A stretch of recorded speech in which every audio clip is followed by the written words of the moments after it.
بسم اللہ الرحمن الرحیم نحمدہ ونصلی علی رسولہ الکریم۔ پارہ نمبر 9 خلاصۃ القرآن، قوم شعیب علیہ السلام کی دھمکی۔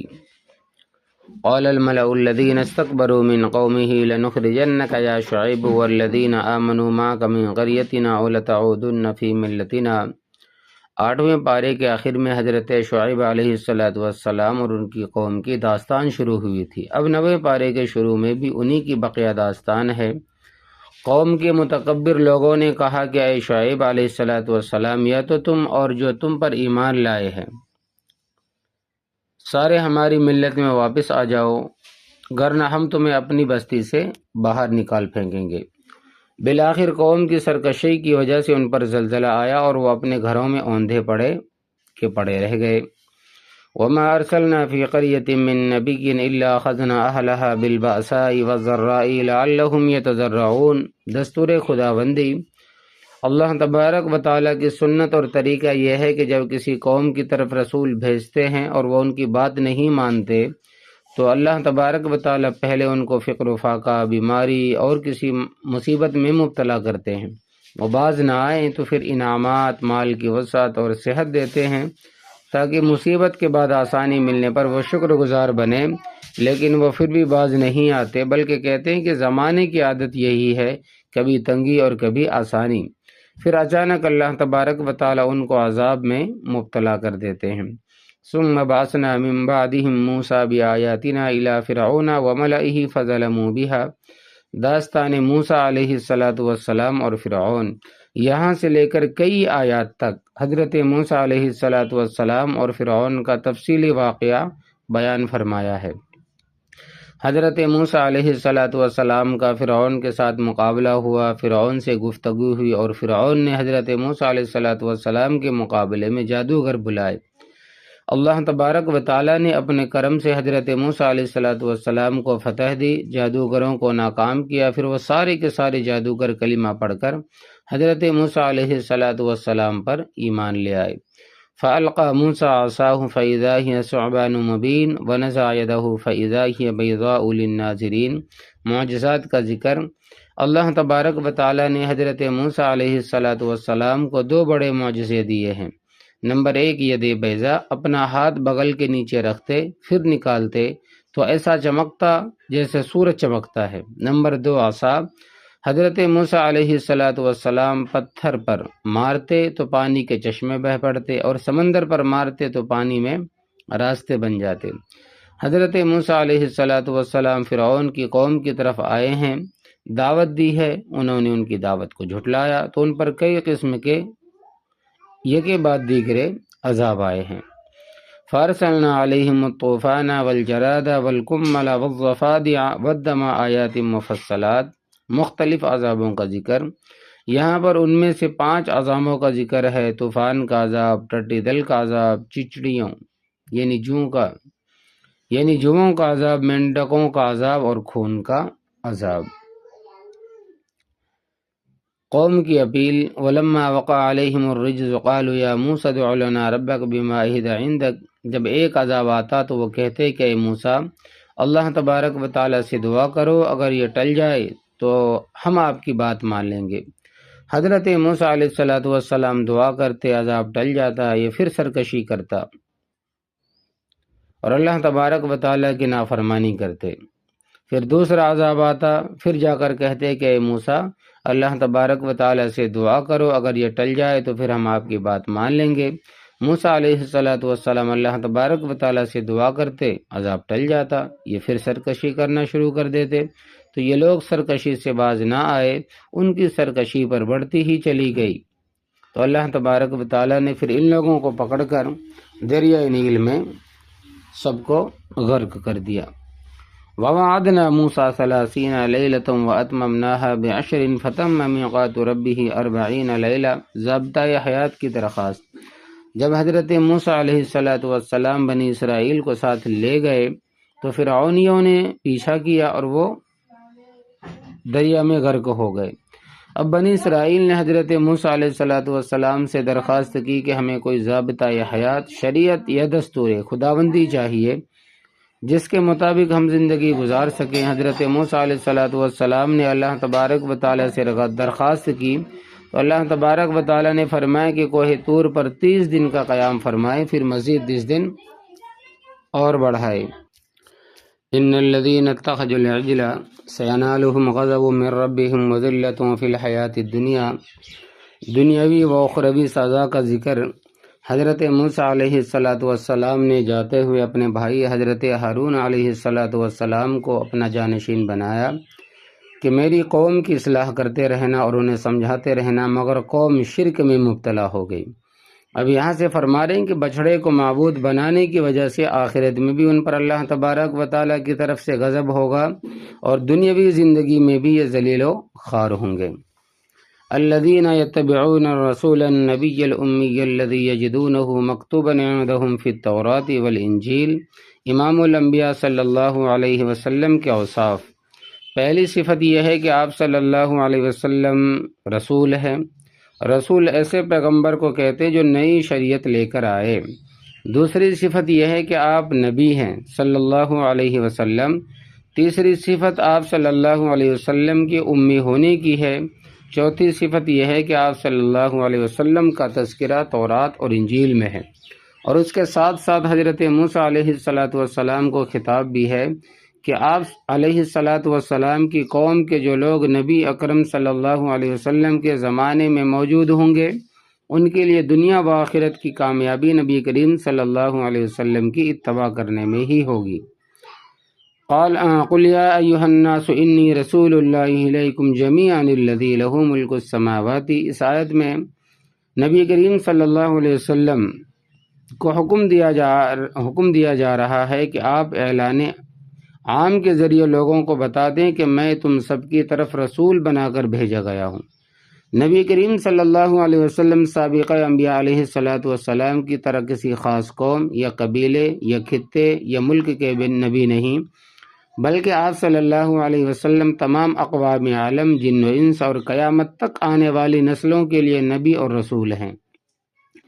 جب آپ صلی اللہ علیہ وسلم قیامت تک تمام اقوام عالم کے لیے نبی اور رسول ہیں تو پھر کسی اور نبی کے آنے کی قطعاً گنجائش نہیں ہے۔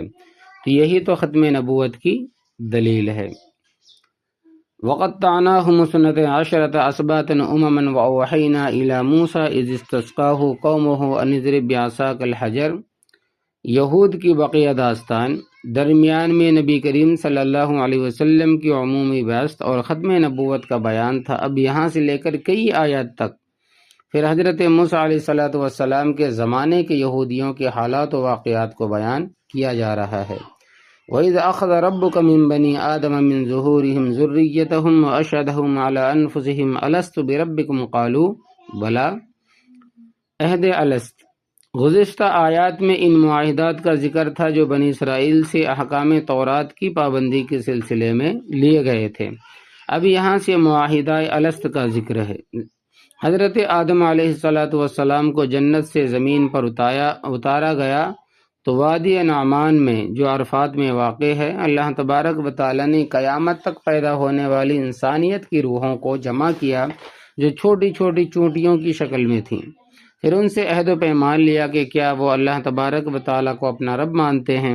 سب نے اقرار کیا کہ وہ اللہ تبارک و تعالیٰ کو اپنا رب مانتے ہیں۔ دنیا میں آنے کے بعد کچھ شخصیات ایسی بھی تھیں جنہیں عہد الست یاد رہا تھا، یعنی جو اللہ تبارک و تعالیٰ پر ایمان لاتے ہیں ان کو عہد الست کا یاد۔ بلعم بن باعورہ کا واقعہ۔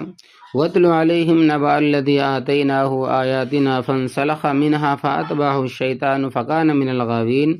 جب حضرت موسیٰ علیہ السلام کو حکم ہوا کہ قوم جباریین سے جہاد کریں تو جبارین نے بلعم باعورہ سے درخواست کی کہ حضرت موسیٰ علیہ السلام اور بنی اسرائیل کے بددعا کریں، بنی اسرائیل کے لیے بددعا کریں، وہ واپس ہو جائیں۔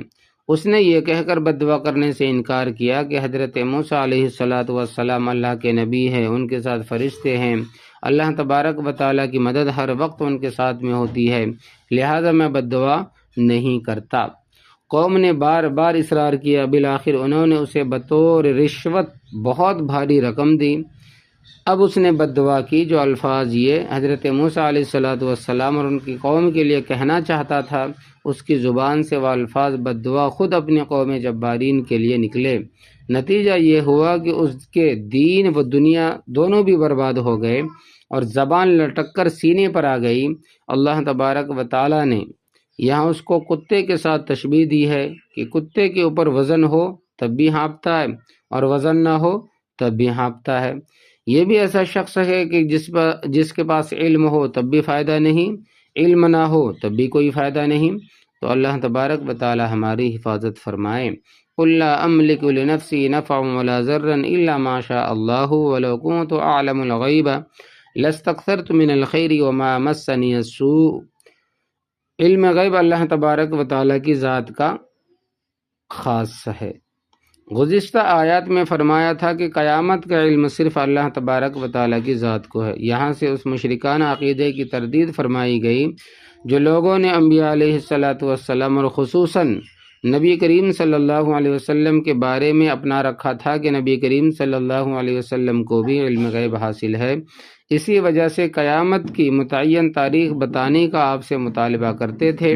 تو اس آیت میں خود نبی کریم صلی اللہ علیہ وسلم نے اپنے متعلق واضح الفاظ میں علم غیب کی نفی فرمائی ہے کہ میں علم غیب نہیں جانتا۔ وَإِذَا قُرِئَ الْقُرْآنُ فَاسْتَمِعُوا لَهُ وَأَنصِتُوا لَعَلَّكُمْ تُرْحَمُونَ۔ امام کے پیچھے مقتدی خاموش رہیں۔ قرآن کریم کا موجب رحمت ہونا اس وقت ہوگا جب اس کی قرأت کے وقت آداب کا لحاظ رکھا جائے۔ قرآن کریم کا ادب یہ ہے کہ جب پڑھا جائے تو سننے والے کان لگا کر توجہ سے سنیں اور خاموش رہے۔ جہری اور سری نماز، جہری اور سری نماز۔ اب بات کو سمجھیں، اس آیت کا تعلق نماز کے ساتھ اور پورا قرآن کریم سورہ فاتحہ سے لے کر سورۃ الناس تک 114 سورتوں کا نام ہے۔ نمازیں دو طرح کی ہے۔ نمبر 1 جہری جیسے فجر، مغرب اور عشاء۔ نمبر 2 سری جیسے ظہر اور عصر۔ یہاں اللہ تبارک و تعالیٰ نے حکم بھی دو دیے ہیں۔ نمبر 1 فاستمعوا لہ، کہ جب امام جہری نمازوں میں بلند آواز سے قرات کرے تو مقتدی کان لگا کر توجہ کے ساتھ سنیں۔